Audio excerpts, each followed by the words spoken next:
প্রিয় দর্শক, আমি সমতুল নস্কর আর আপনারা দেখছেন নবরূপে সংবাদ।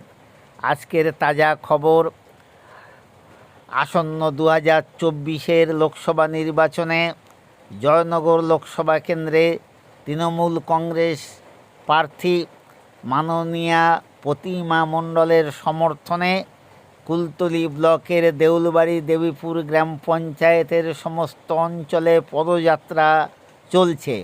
এই পদযাত্রায় উপস্থিত আছেন মাননীয়া জয়নগর লোকসভা কেন্দ্রের তৃণমূল প্রার্থী প্রতিমা মণ্ডল এবং উপস্থিত আছেন কুলতলি বিধানসভার মাননীয় বিধায়ক শ্রী গণেশচন্দ্র মণ্ডল এবং দেউলবাড়ি দেবীপুর অঞ্চল তৃণমূল কংগ্রেসের সভাপতি উপপ্রধান মাননীয় নিখিল চন্দ্র বৈদ্য এবং দেউলবাড়ি দেবীপুর অঞ্চলের প্রধান মোহাম্মদ শফিউল্লাহ শেখ সহ একাধিক দেউলবাড়ি অঞ্চল নেতৃত্ব উপস্থিত আছেন।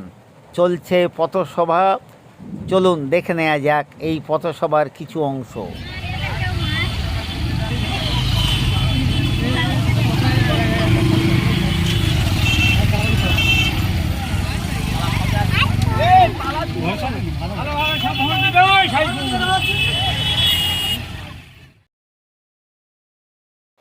আমাদের এই চ্যানেল পেতে সাবস্ক্রাইব করুন এবং বেল আইকন